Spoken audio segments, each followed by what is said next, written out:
مفتی پیر سید محمد نوید الحسن شاہ صاحب دعوت برکاتہم القدسیہ سجادہ رشید آستانہ علیہ بھکی شریف، آپ کو دعوت پیش کرتا ہوں کہ آپ اپنے مواعظ حسنہ سے ہمارے قلوب و اذہان کو منور فرمائیں۔ نعروں کی دھن میں استقبال کیجئے، نعرہ تکبیر۔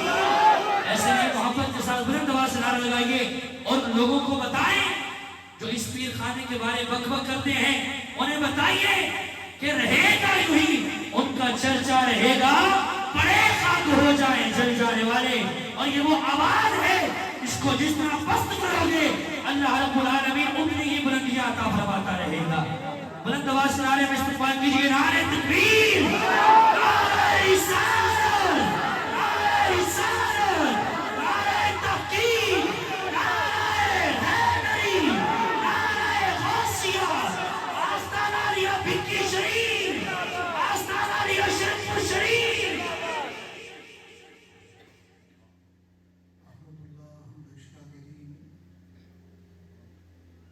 وصلی علی نبی الأمی وآلہ الطاہرین واصحابہ المہدیین، اما بعد فاعوذ باللہ من الشیطان الرجیم، بسم اللہ الرحمن الرحیم، رب اشرح لی صدری ویسر لی امری واحلل عقدۃ من لسانی یفقہوا قولی۔ قال اللہ تعالی فی الکلام المجید وبرہان الرشید، انک لعلی خلق عظیم۔ وقال اللہ تعالی فی شان حبیبہ مخبرا وعامرا، ان اللہ وملائکتہ یصلون علی النبی یا ایھا الذین آمنوا صلوا علیہ وسلموا تسلیما۔ الصلاة والسلام علیک سیدی یا رسول اللہ وعلی آلک واصحابک سیدی یا حبیب اللہ۔ الصلاة والسلام علیک سیدی یا امام الانبیاء والمرسلین وعلی آلک واصحابک سیدی یا خاتم النبیین۔ اللہم صل علی نور السلامی،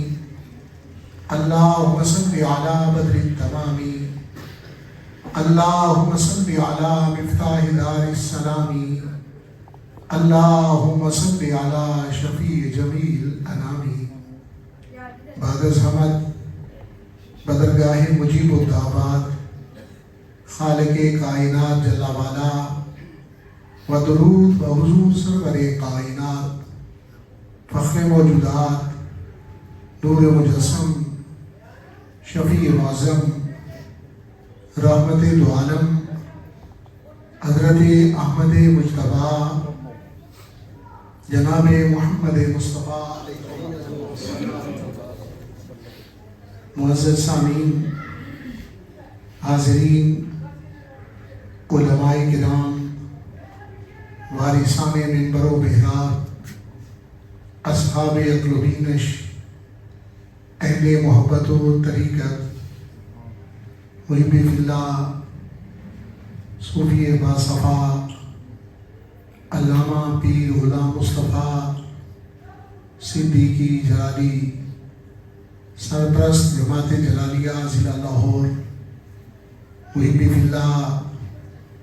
ملک محمد کاشف جلالی، صدر جماعت جلالیہ ضلع لاہور،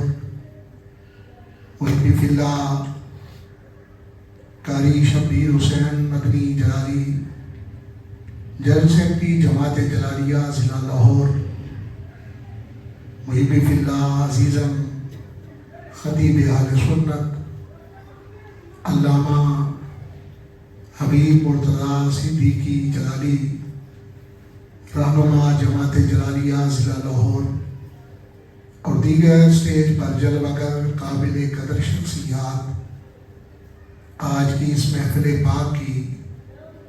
کئی نسبتیں موجود ہیں۔ مشائخ بھکی شریف رحمۃ اللہ علیہما کے حوالہ سے حضرت پیران پیر محی الملت والدین شاہ جیلان سیدنا شیخ عبدالقادر جیلانی رحمہ اللہ کی مبارک نسبت اور ان ہستیوں کے نانا پاک آقا نامدار مدنی تاجدار شافع یوم النشور حضور پرنور سید عالم صلی اللہ علیہ وسلم کے جشن ولادت کے سلسلہ کے اندر بھی انعقاد پذیر ہے، اس لیے آج کی اس محفل پاک کے لیے میں نے اسی ذکر کا انتخاب کیا ہے جس ذکر نے 11ویں شریف والے پیر رحمہ اللہ کو بلندیاں عطا فرمائی، جس ذکر نے مشائخ بھکی شریف رحمۃ اللہ علیہ کو عزت و توقیر بخشی۔ قرآن مجید فرقان حمید کے اندر متعدد مقامات پر نبی پاک صاحب لولاک صلی اللہ علیہ وسلم کا ذکر اقدس موجود ہے۔ کہیں آپ کے جمال کا تذکرہ، کہیں آپ کے کمال کا تذکرہ، کہیں آپ کے خصال کا تذکرہ۔ ان خوبصورت عنوانات میں سے اِنَّکَ لَعَلَىٰ خُلُقٍ عَظِیمٍ، بے شک آپ صاحب خلق عظیم ہیں۔ قرآن مجید فرقان حمید کے اندر نبی پاک صلی اللہ علیہ وسلم کے خلق شریف کو عظیم قرار دیا گیا، آپ کے خصال مبارک کو جمیل قرار دیا گیا، اور آپ کی اداؤں کو حسین قرار دیا گیا۔ انہی حسین اداؤں کے حوالہ سے ایک مرتبہ صحابہ اکرام رضوان اللہ علیہم اجمعین نے حضرت ام المومنین صدیقہ کائنات محبوب کائنات سیدہ عائشہ صدیقہ رضی اللہ تعالیٰ عنہ کی بارگاہ میں سوال رکھا کہ ہم نے آقا کریم صلی اللہ علیہ وسلم کی جلوتوں کی زیارت کی ہے، جہاں دید نصیب ہوئی، کثرت ہجوم میں نصیب ہوئی، زیادہ پیار کرنے والوں میں زیارت کے اندر مشرف ہوئے، زیادہ چاہنے والوں میں دید نصیب ہوئی۔ کبھی مسجد نبوی شریف کے خطیب کی حیثیت سے، کبھی صفا کے معلم کی حیثیت سے، کبھی بدر و حنین کے فاتح کی حیثیت سے، کبھی طائف کے مبلغ کی حیثیت سے، کبھی حدیبیہ کے مصلح کی حیثیت سے، کبھی ہرا کے عابد کی حیثیت سے، جہاں بھی دید نصیب ہوئی، زیادہ چاہنے والوں میں نصیب ہوئی، زیادہ پیار کرنے والوں میں نصیب ہوئی۔ آپ نے آقا کریم صلی اللہ علیہ وسلم کی خلوتوں کی زیارت کی ہے، چار دیواری کے اندر کی زندگی کو مشاہدہ فرمایا ہے، بنات رسول رضوان اللہ علیہ کے تربیت کے انداز کو دیکھا ہے، ازواج مطہرات رضوان اللہ علیہ سے آپ کے حسن سلوک کو دیکھا ہے، گھر کی خادماؤں سے، گھر کے غلاموں سے آپ کا رویہ مبارک مشاہدہ فرمایا ہے۔ آپ آقا کریم صلی اللہ علیہ وسلم کی حسین اداؤں کے بارے میں کیا ارشاد فرماتی ہیں؟ تو حضرت ام المومنین صدیقہ کائنات محبوب کائنات سیدہ عائشہ صدیقہ رضی اللہ تعالیٰ عنہ نے ارشاد فرمایا، کان خلقہ القرآن، میرے محبوب کی ادائیں قرآن مجید ہیں۔ آپ کے جس فعل کا صدور ہوتا ہے وہ قرآن مجید کے مطابق ہو جاتا ہے، آپ کی جس ادا کا ظہور ہوتا ہے وہ قرآن مجید کے مطابق ہو جاتا ہے۔ معزز سامعین، حسین اداؤں کے حوالہ سے سیرت النبوی کے ابواب بھرے ہوئے بے شمار گواہیاں موجود ہیں۔ ازواج مطہرات رضوان اللہ علیہ کی زبان اقدس سے، اہل بیت اطہار رضوان اللہ اجمعین کی زبان اقدس سے، صحابہ اکرام رضوان اللہ اجمعین کی مبارک گواہیوں سے، مگر آج کی اس محفل پاک کے لیے جن چند گواہیوں کا انتخاب کیا ہے وہ ایسی گواہیاں ہیں جن کے بارے میں اہل عرب کہتے ہیں الفضل ما شہد بہ الاعداء، فضیلت وہ ہوتی ہے جس کی گواہی دشمن بھی بیان کرتا، برتری وہ ہوتی ہے جسے مخالف بھی تسلیم کرتا۔ نبی پاک صلی اللہ علیہ وسلم کی ان حسین اداؤں کی گواہیاں مخالفین اسلام نے بھی بیان کی ہے، دشمنان اسلام نے بھی بیان کی ہے، ان گواہیوں میں سے دارالندوہ کے اندر رات کی گہری تاریکی چھائی ہوئی ہے، سراسیمگی ہے، اور قریش کے بڑے بڑے سردار باہمی مشاورت کے اندر مشغول ہیں کہ نبی پاک صلی اللہ علیہ وسلم کی دعوت کو کیسے روکا جائے، دعوت اسلام کے سامنے کیسے بند باندھا جائے، لا الہ الا اللہ محمد رسول اللہ کی روشنی جو زمانے کے اندر پھیل رہی ہے اس کے سامنے کیسے رکاوٹ ڈالی جائے۔ آراء کا تبادلہ ہو رہا ہے، تجاویز آ رہی ہیں۔ دارالندوہ کے اندر حضرت سیدنا حکیم بن حزام رضی اللہ تعالیٰ عنہ ابھی دولت اسلام نصیب نہیں ہوئی، وہ بھی اجلاس کے اندر تشریف فرما ہے۔ آپ نے دیوار کے ساتھ ٹیک لگائی ہوئی ہے اور عرب کے سرداروں نے ان کی طرف استفسارانہ لہجے سے دیکھنا شروع کیا کہ تم پورے عرب کے اندر تمہاری عرب دانش مندی کا شہرہ موجود ہے، تمہاری عقل مندی کی شہرت موجود ہے، تم اپنی رائے کیوں نہیں بیان کرتے؟ تو حضرت سیدنا حکیم بن حزام رضی اللہ عنہ نے ارشاد فرمایا، جو دعوت اسلام کے سامنے بند باندھنے کا وقت تھا، جو اس روشنی کو روکنے کا وقت تھا، وہ وقت تم اب گزار چکے ہو، اب اس دعوت کو روکا نہیں جا سکے گا۔ وہ سردار بڑے متعجب ہوئے، کہنے لگے اتنے عقل مند ہو اور کس طرح کی بہکی باتیں کر رہے ہو؟ ابھی تو مکہ شریف کے غلام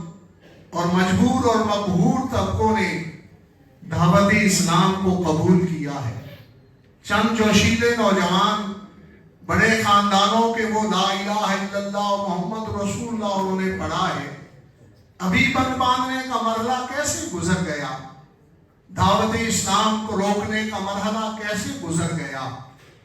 تو حضرت سیدنا حکیم بن حزام رضی اللہ عنہ نے فرمایا وہ گزر چکا ہے، اس لیے کہ جب محمد عربی صلی اللہ علیہ وسلم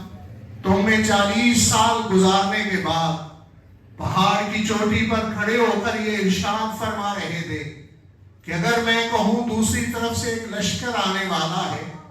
جو تم پر حملہ کرے گا، تو تم سب نے بیک آواز ہو کر یہ گواہی دی تھی کہ آپ صادق بھی ہیں، آپ امین بھی ہیں، جو فرمائیں کہ اسے تسلیم کر لیا جائے گا۔ حضرت سیدنا حکیم بن حزام رضی اللہ عنہ نے فرمایا جسے صادق کہہ لیا جائے اب اس کی دعوت کو جھوٹا کیسے کہا جا سکتا ہے؟ جسے امین مان لیا جائے اب خیانت کا الزام کیسے لگایا جا سکتا ہے؟ نبی پاک صاحب لولاک صلی اللہ علیہ وسلم کا اتنا روشن کردار، دشمنی کے باوجود، عداوت کے باوجود، بغض و عناد کے باوجود پورا معاشرہ اس بات پر متفق تھا کہ آپ صادق بھی ہیں اور امین بھی ہیں۔ یہ نبی پاک صلی اللہ علیہ وسلم کے خوبصورت خصال کی گواہی ہے۔ صرف ان مخالفین اسلام نے نبی پاک صاحب الاولاق صلی اللہ علیہ وسلم کی حسین اداؤں کی گواہیاں نہیں دی، بلکہ انہی اداؤں کے قیدی بن کے انہوں نے اپنے سینوں کے اندر لا الہ الا اللہ محمد رسول اللہ کے نور کو بھی منتقل کیا۔ انہی مبارک گواہیوں میں سے جب میرے آقا کریم صلی اللہ علیہ وسلم ایک لشکر جرار لے کر مکہ مکرمہ میں داخل ہو رہے تھے، اذا جاء نصر اللہ والفتح کا مبارک وعدہ اللہ رب العزت نے اپنے حبیب کریم صلی اللہ علیہ وسلم سے پورا فرما دیا تھا، تو اکرمہ دل کے اندر یہ سوچنے لگے کہ اگر سارے مکہ والوں کو معاف کر دیا گیا تو میری معافی کی باری نہیں آ سکے گی، اس لیے کہ میرے والد ابو جہل نے نبی پاک صلی اللہ علیہ وسلم کو جا بجا اذیتیں دی ہیں، ہر طرح کی تکالیف پہنچائی ہیں، مکہ مکرمہ سے ہجرت پر مجبور کیا ہے، مدینہ شریف کے اندر بھی طمانینت و سکون سے رہنے نہیں دیا، لہٰذا میری معافی کی باری نہیں آئے گی۔ یہ سوچتے ہوئے اکرمہ مکہ مکرمہ سے نکلے، کہیں اور جا کے بسیرا کرتا ہوں، پھر دل میں خیال آیا کہ نسب گم ہو جائے گا، کون جانے گا کہ یہ قریش کے سرداروں کی اولاد میں سے ہے، لہٰذا سمندر میں جا کر چھلانگ لگاتا ہوں اور خودکشی کر لیتا ہوں۔ اس ارادے سے سمندر کی طرف سفر کر رہے ہیں، کسی نے جا کر کانوں میں یہ مبارک ندا پہنچائی کہ اے اکرمہ، جن کے خوف کے سبب خودکشی کا ارادہ رکھتے ہو، جن کے ڈر کی وجہ سے سمندر میں چھلانگ لگانا چاہتے ہو، انہوں نے تو آج مکہ مکرمہ میں یہ اعلان کروا رکھا ہے، لا تثریب علیکم اليوم، آج کے دن کسی سے بدلہ نہیں لیا جائے گا، آج کسی کو سزاوار نہیں ٹھہرایا جائے گا، آج کسی سے انتقام نہیں لیا جائے گا۔ سلام اس پر کہ جس نے خون کے پیاسوں کو قبائیں دی، سلام اس پر کہ جس نے گالیاں دینے والوں کو دعائیں۔ معزز سامعین، اس مبارک ندا کا حضرت سیدنا اکرمہ رضی اللہ عنہ کے کانوں تک پہنچنا تھا۔ اللہ رب العزت نے فضل و کرم فرما دیا، دل کی تاریکی چھٹ گئی اور روشنی بصیرہ کر گئی۔ سوچنے لگے جس ہستی کے بارے میں یہ گمان کرتے تھے کہ یہ بادشاہت کے خواہ ہیں، ایسا معاملہ تو نہیں، ہمارے خاندان کے فرد ہیں۔ رب تعالیٰ نے جب غلبہ عطا فرمایا ہے، قوت عطا فرمائی ہے، طاقت عطا فرمائی ہے، تو اس قدر مہربانیاں، ہمارے اندر تو اتنا علم موجود نہیں، ہمارے اندر تو اتنی بردباری موجود نہیں، ہمارے پاس تو اتنی قوت برداشت موجود نہیں، نہ ہی اس قدر معاف کرنے کا حوصلہ۔ یقیناً اللہ کے سچے رسول ہیں۔ حضرت سیدنا اکرمہ رضی اللہ عنہ نے دل سے ارادہ کر لیا کہ ابھی مکہ مکرمہ حاضر ہوتا ہوں اور وہاں جا کر نبی پاک صلی اللہ علیہ وسلم کے سچے رب کی ربوبیت کا اظہار کرتا ہوں اور آپ کی بارگاہ میں آپ کی رسالت کا اقرار کرتا ہوں۔ اس ارادے سے مکہ مکرمہ کی طرف واپس لوٹ رہے ہیں۔ دور سے مسجد علم کی جگہ پر ایک لشکر جرار کے جلو میں جب میرے آقا کریم صلی اللہ علیہ وسلم کی زیارت سے مشرف ہوئے تو دل پر روب چھا گیا، دبدبا چھا گیا، ہیبت چھا گئی کہ جس ہستی کا میں اقرار کر چکا ہوں دل سے، شاید وہ مجھے اپنے غلاموں میں بٹھانا پسند کرے یا نہ کرے، اپنے چاہنے والوں میں مجھے جگہ عنایت فرمائیں یا نہ فرمائیں۔ قدموں میں آہستگی آنے لگی، رفتار تھمنے لگی، یہ سوچتے ہوئے دور سے نبی غیب دان صلی اللہ علیہ وسلم نے جب حضرت سیدنا اکرمہ رضی اللہ عنہ کے اندر کی کیفیت کو دیکھا تو ارشاد فرمایا، اے اکرمہ، تیرے جیسا خوبصورت چہرہ تو جہنم کی آگ میں نہیں جلنا چاہیے۔ سلام اس پر کہ جس نے خون کے پیاسوں کو قبائیں دی، سلام اس پر کہ جس نے گالیاں دینے والوں کو دعائیں دی۔ حضرت سیدنا اکرمہ رضی اللہ عنہ کے لیے یہ ترغیب تھی کہ اے اکرمہ، جنہیں دل سے تسلیم کر چکا ہے، آگے بڑھو، زبان سے بھی اظہار کر دے، ہم تو تجھے قبول کرنے کے لیے بیٹھے ہیں۔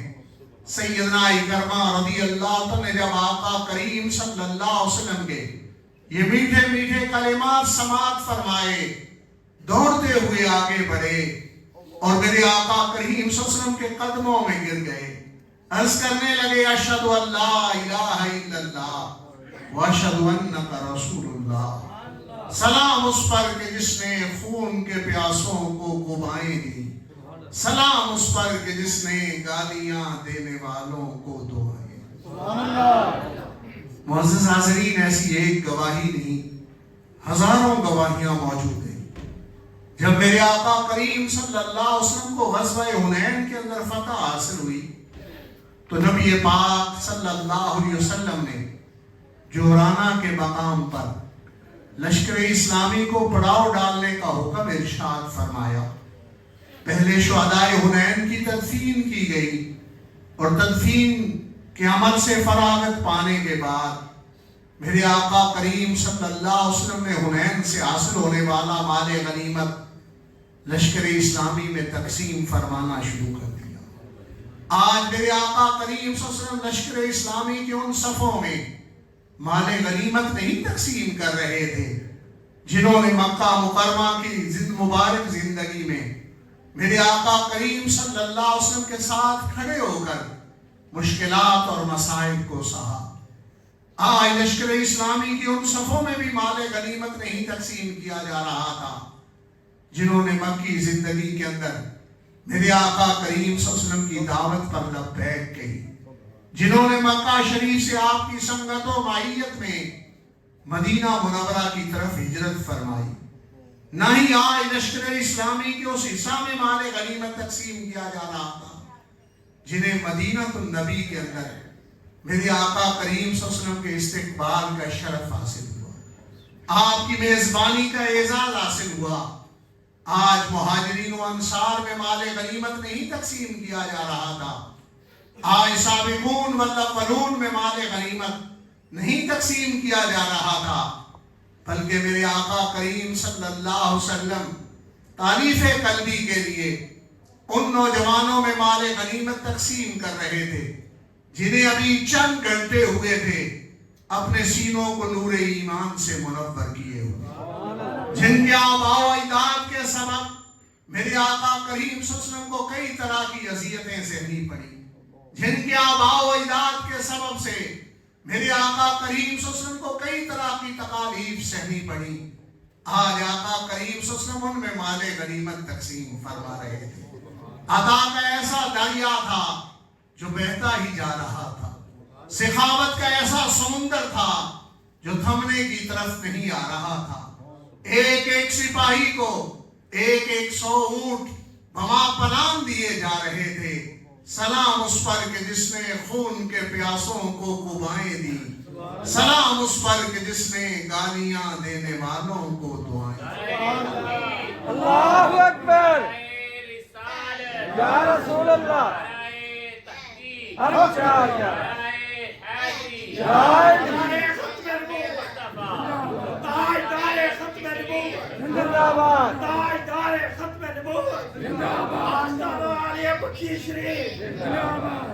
حاضرین، صفوان بن امیہ جو طائف کے سرداروں میں سے تھا اور حنین کے قیدیوں کے اندر موجود تھا، جب اس نے یہ کیفیت دیکھی کہ میرے آقا کریم صلی اللہ علیہ وسلم اس قدر عطا فرما رہے ہیں اور اس قدر سخا فرما رہے ہیں تو ششدر و حیران رہ گیا کہ ہم اس ہستی کے بارے میں کیا گمان کرتے تھے، مگر اس قدر معاف کرنے کا حوصلہ، اور صرف حوصلہ نہیں، اس طرح دریا دلی سے احسان فرمانا یہ عام انسان کے بس کی بات نہیں، یقیناً اللہ کے سچے رسول حضرت سیدنا صفوان بن امیہ رضی اللہ تعالیٰ عنہ زنجیریں لگی ہوئی ہیں، قیدیوں کی صفوں کو توڑتے ہوئے آگے بڑھے اور آقا کریم صلی اللہ علیہ وسلم کی خدمت اقدس میں عرض کرنے لگے، اشہد ان لا الہ الا اللہ واشہد انک رسول اللہ، سلام اس پر کہ جس نے خون کے پیاسوں کو قبائیں دی، سلام اس پر کہ جس نے گالیاں دینے والوں کو دعائیں۔ معزز حاضرین، آج یورپ کا مورخ یہ لکھتا ہے کہ اسلام تلوار کے زور پر پھیلا ہے، اسے یہ لکھتے ہوئے شرمندگی محسوس کرنی چاہیے، نگاہوں کو نیچے کر لینا چاہیے،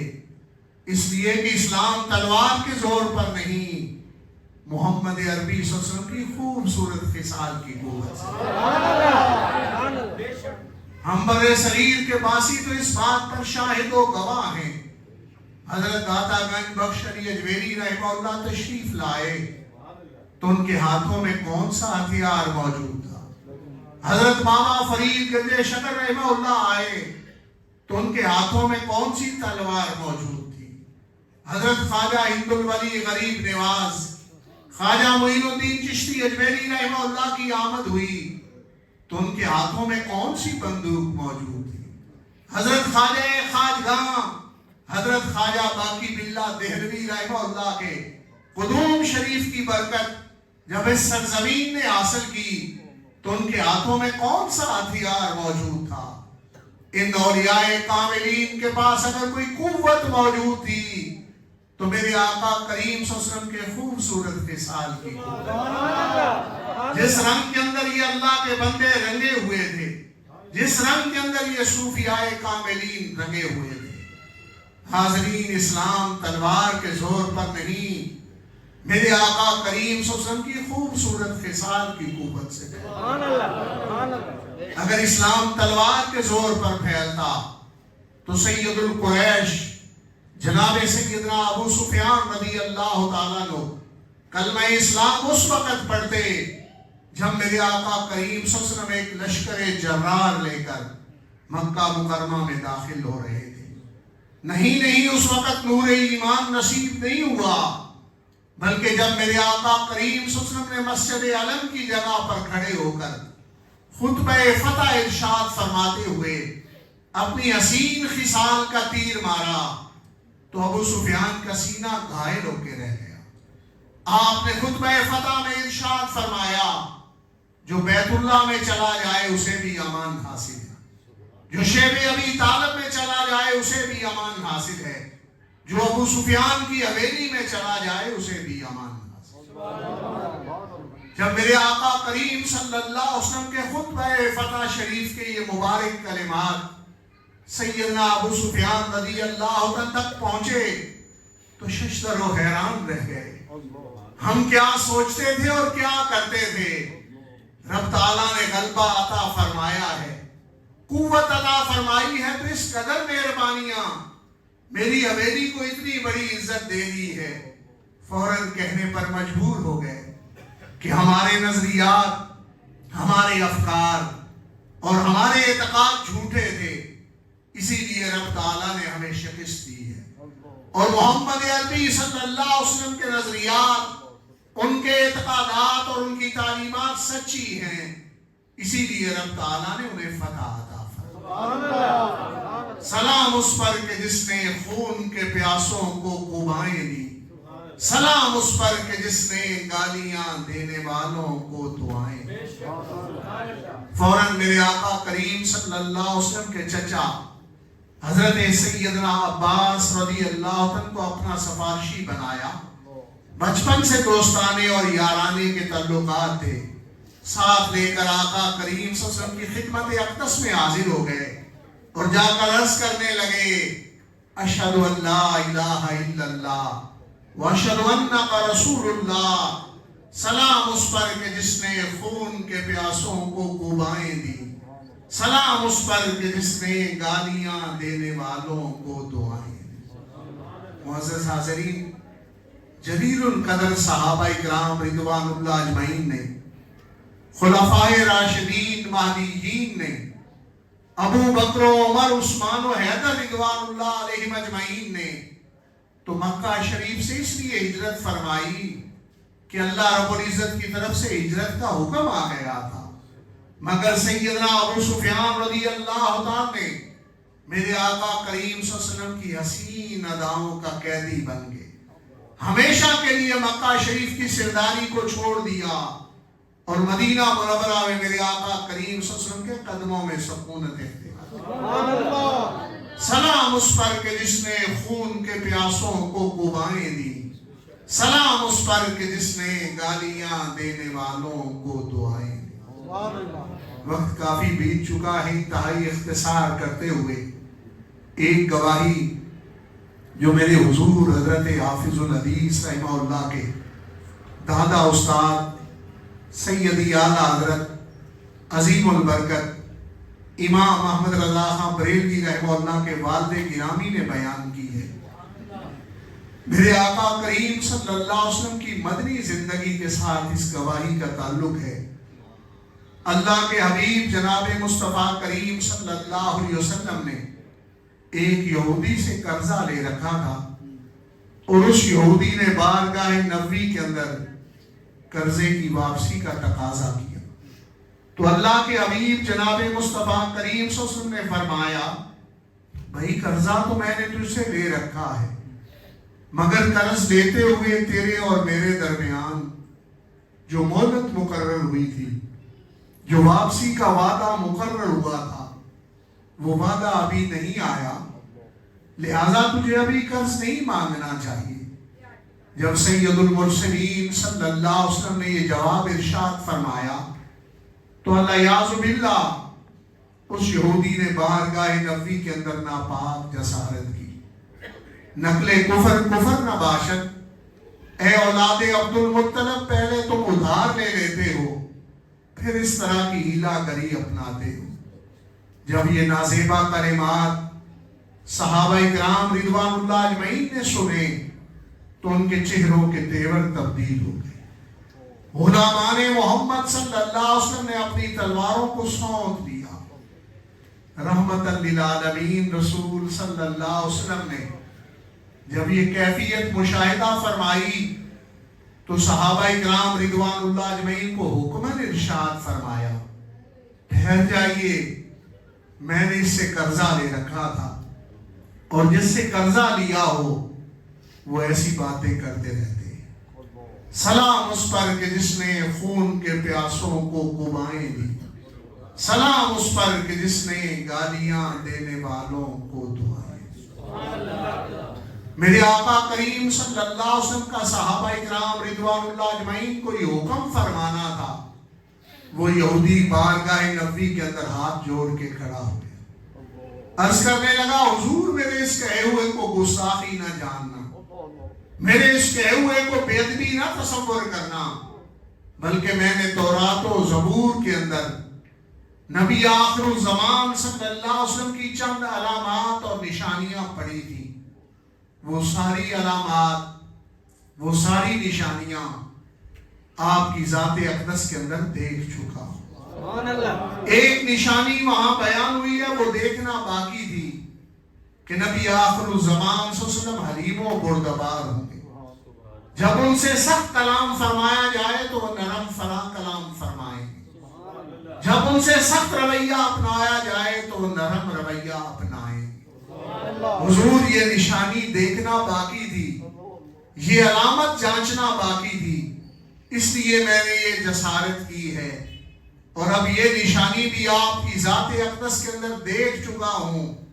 مجھے اپنے غلاموں میں قبول فرمائے۔ لا الہ الا اللہ محمد الرسول اللہ، سلام اس پر کہ جس نے خون کے پیاسوں کو قبائیں دی، سلام اس پر کہ جس نے گالیاں دینے والوں کو دعائیں۔ معزز حاضرین، آپ نے نبی پاک صلی اللہ علیہ وسلم کے خلق شریف کا مبارک گوشہ، آپ کا حلم، آپ کی بردباری، معاف کرنے کا حوصلہ اور دریا دلی سے احسان کرنا سماعت فرمایا۔ اپنے گرد و پیش پر نگاہ ڈالیے، اپنے اعمال کا محاسبہ کیجیے۔ پاکستانی معاشرے کے اندر شرح طلاق پہلے سے کئی گنا بڑھ چکی ہے، ازدواجی زندگیاں تباہی کے دہانے پر ہیں، بھائی بھائی کا دشمن بنا ہوا ہے، ہر تیسرا آدمی بلڈ پریشر کا مریض ہے، ہر ساتواں آدمی ڈپریشن کا شکار ہے۔ کمی کس بات کی ہے کہ ہم نبی پاک صاحب لولاک صلی اللہ علیہ وسلم کے اسوہ کاملہ کو بھول چکے، ہمارے اندر قوت برداشت نہیں رہی۔ اللہ کے حبیب جناب مصطفیٰ کریم صلی اللہ علیہ وسلم تو دشمنوں پر بھی احسان فرماتے تھے، ان کی باتوں کو بھی برداشت کرتے تھے۔ ہم تو سب کلمے کے بھائی بھائی ہیں، ہم ایک دوسرے کی باتوں کو کیوں نہیں برداشت کر سکتے؟ ہم تو سب نبی پاک صلی اللہ علیہ وسلم کی ساری نسبتوں کا احترام کرنے والے ہیں۔ وہ صحابہ اکرام رضوان اللہ اجمعین ہو تو ان کی تکریم کرتے ہیں، اہل بیت اطہار رضوان اللہ اجمعین ہو تو ان سے محبت و مودت کا تعلق رکھتے ہیں۔ ہمارے اندر کیوں قوت برداشت کی کمی آ چکی ہے؟ اللہ رب العزت نبی پاک صاحب لولاک صلی اللہ علیہ وسلم کے طریقہ پر عمل کرنے کی توفیق عطا فرمائے۔ وما علیہ الا البلاغ المبین۔